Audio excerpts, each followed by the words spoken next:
We've talked a lot about gait, but there's some very specific gait cycles or gait dysfunctions that we need to know and recognize.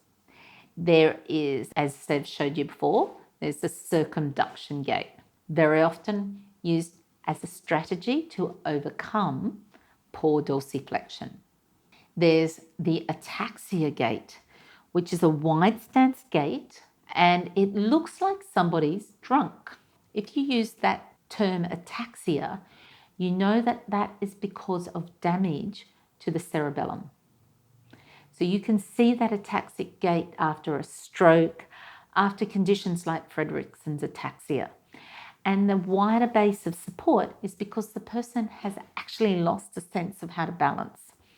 There's strategies that can be put into place for that, but just know that ataxic gait is generally a sign of some sort of neurological condition.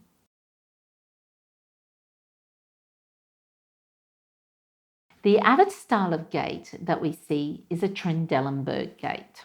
The Trendelenburg gait is a very common gait cycle you will see with people who have hip damage. So it's another example of pre-hip replacement when somebody has nerve damage, sometimes post their hip replacement.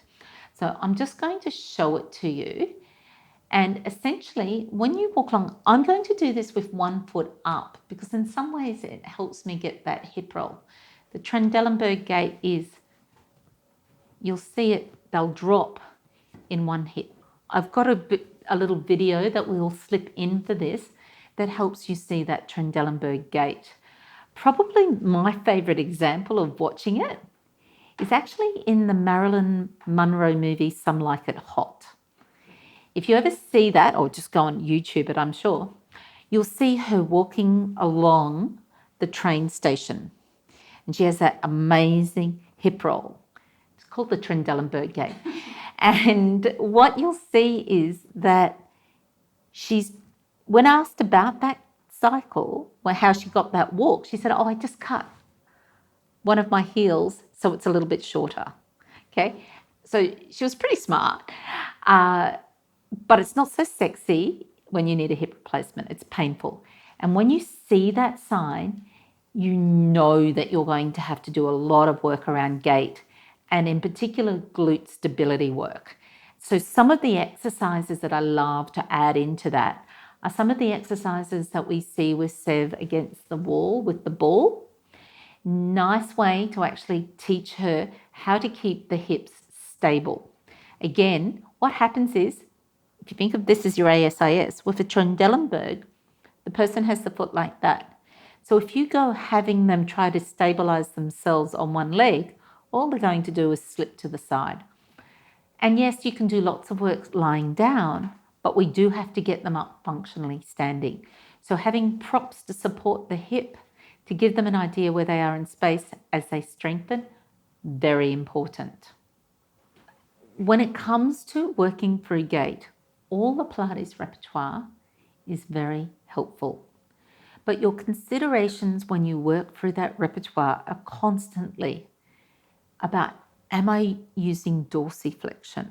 Am I achieving toe extension?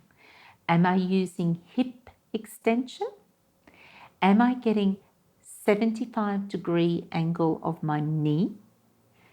So for that knee flexion, for toe off. Am I achieving correct stability in the pelvis to get active glute alignment? And where is my sternum and sacral alignment happening? All of those considerations need to be incorporated into your exercise choice or exercise variation. I like to say that I want to make sure in every class I've ticked those boxes with a client. Even if they don't have a gait issue, I assume that one day they may. And you're going, so now I have to find dorsiflexion toe.